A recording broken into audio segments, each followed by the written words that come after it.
This is how I recreated MKBHD's $150,000 intro for literally $0. If you guys have been watching tech YouTube at all, you guys definitely heard of a guy called MKBHD. And lately, well, he's been stepping up his intro game. Hey, what's up? MKBHD here, and welcome to the world of Hey, what's up? MKBHD here, and this is a sample. What's up? MKBHD here, back with another.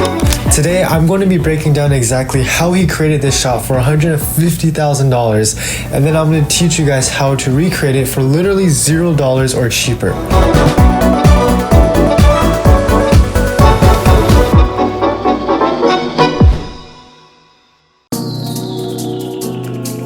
Alright, so basically I spent my entire morning just kind of doing a little bit of research about what kind of camera he's used to kind of recreate this effect. He doesn't really update his gear list that much, but from what I found, I'm really almost 100% sure it's this robot arm from Motorized Precision. If you guys don't know what that is, it's basically just a big robot arm where you can attach any type of camera to it, and then you can program this arm to do any type of movement that you guys want.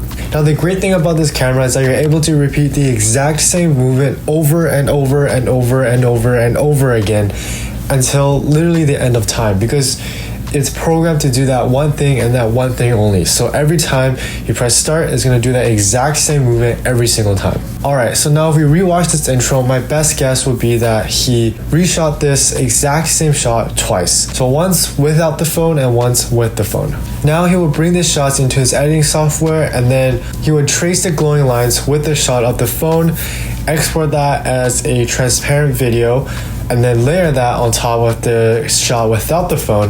And then in the middle, in the cut right here, he would do like a crossfade kind of effect and kind of fade the phone in and then fade the glowing lines out. I'm like 99% sure this is how he recreated this shot, and yeah, I'm hoping right. And basically just based off this kind of like guess or assumption, I'm going to start generating some of my own ideas on how I can recreate this for much cheaper, because obviously I don't have $150,000 to just blow on a camera arm.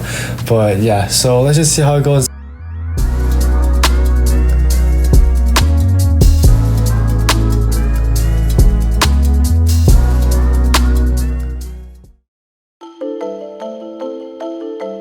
So my first idea was to attach the camera onto a piece of string or like rope or anything strong enough to hold a camera. And I wanted to do this because I felt like with string I would have a lot of flexibility with the movement. You know, I would have a lot of control over the different axes, and I'd be able to get very dynamic or like dramatic movements with my camera. That's basically the pros of this idea, but the cons is that one, the camera would probably fall or crash into a million things, and two, it would be really hard to replicate the exact same movement. Remember that we have to have the exact same movement twice in order for me to kind of get the glowing lines, to trace it, and then have everything match up at the end. So my second idea was to have my camera sit on a skateboard or like a towel, and then I would drag that across the desk, and then have my main subject in front, and I'll pretty much be able to get the exact same shot twice. All I would have had to do was just maintain the exact same speed. That did sound pretty good. I think I was going in the right direction, but I was really like, I feel like the shot would be a little bit too boring, you know, just having it go from one side to the other. I wanted to get some depth, move around a little bit, you know, just have it a little bit more fancy, which led me to my third and final idea, and this is the one that I used. So I basically just took a tripod. I only used the front two legs, and this way I would be able to kind of pan from back to front with my camera mounted on top. You're gonna have like this overhead shot effect, and then I can mount my phone on 45-degree angle, so by the time it gets to the phone, it looks like everything is parallel. And the good thing about this technique is that I would be able to kind of control the speed, or I would be able to get a really good feel of like kind of maintaining the same speed every single time.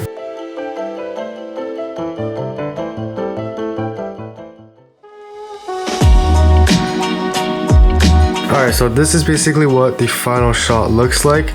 My main subject, which is the iPhone over here, and then I have a bunch of other miscellaneous items to kind of fill up the space.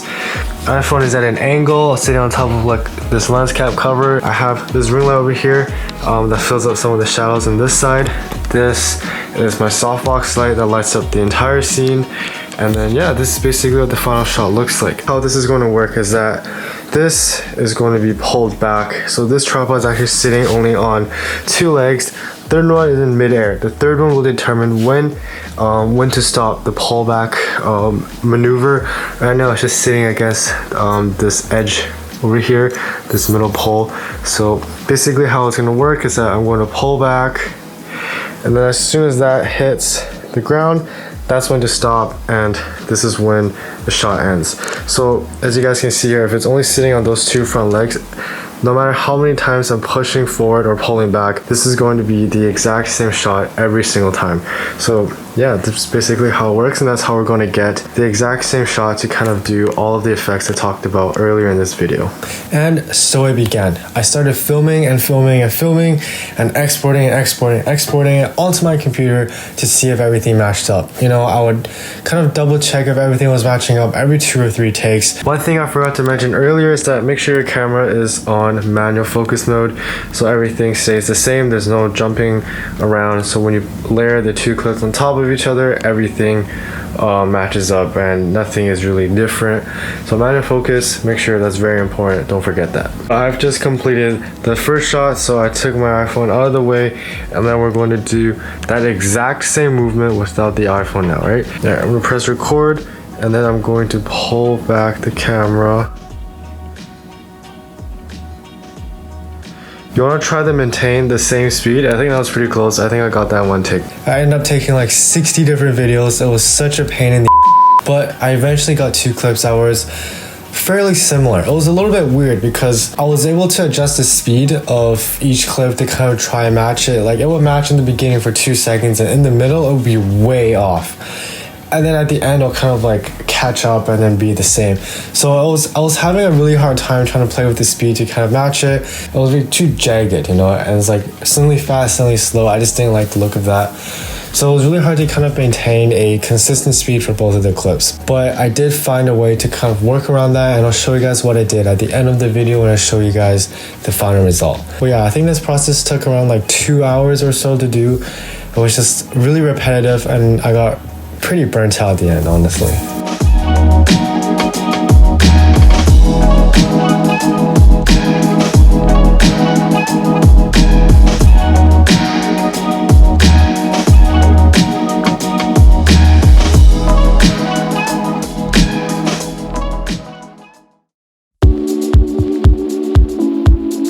Alright, so now we're in front of my computer, and I'm going to give you guys a little bit of an inside look of how I did the editing.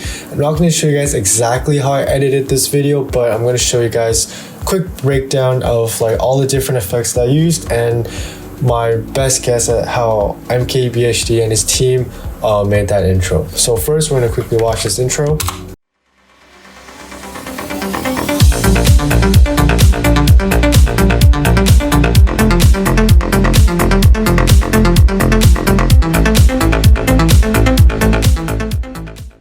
Alright, so there's actually 3 main layers to this intro that's really important for this kind of like animation to work. So the first thing you have is you have your blank slate. So this is your pan forward without the main subject. So this is just an empty background. And then you have your pan forward with your main subject. And then you have your outline that outlines your main subject. So these 3 things are really important for this intro to work. Some other details that I had to do to make this intro work is that, so I wanted this to be a little bit slower, so I had to slow down everything by around 50%. And I say around 50% is because, so this iPhone shot right here, I have this slowed to about 50% right here, 50%. And then this blank shot, I had to slow this down to around 42%. The reason for that is because I couldn't match the speed exactly the same, so I had to slow this down a little bit slower, or else, so let's say if I speed this up to 50%, oops. As you guys can see here at the end, the iPhone kind of floats in, right? If we didn't catch that one more time, the iPhone floats in. So basically, the background stops first and then the iPhone floats in. And the only way to fix that was if I changed it to 42%. So this is an almost perfect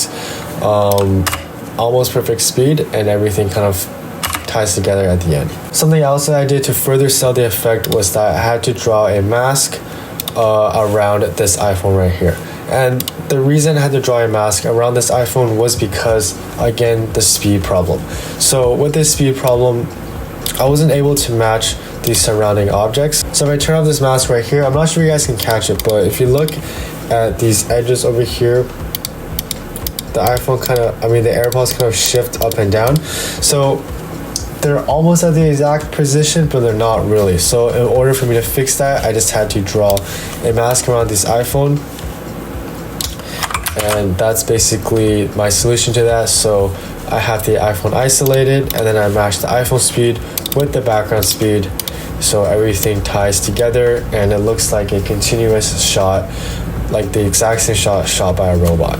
Alright, and then this outline part, basically all I had to do was just draw an outline with the iPhone. So I just drew this outline and then I animated or tracked it onto the iPhone. Very simple shot. And then you turn off the background, export this as a transparent video, and just slap this right on top. And I just added the little camera details like that. Pretty straightforward, very easy to do. This is probably the easiest part. So other little details I had is that the iPhone fades in at the end, just like the MKBHD intro, and then the outline fades out, and I have the iPhone 12 animation that comes in at the end. And then right here, as you guys can see here, it's 100 to 0 to 100 to get that flickering effect for the opacity. And yeah, that's pretty much it. I can fade out the iPhone how I want because it is a single layer from this mask. And then I fade out the outro. Yeah, I think overall that's pretty much everything that I did for this intro. It was not too hard, but it's just kind of figuring out all the timing and just getting everything to match up. That was the most difficult part, but if you're kind of familiar with video editing, it shouldn't be too hard to figure out. Alright, so what did you guys think of it? Did you guys like it? Did you guys hate it?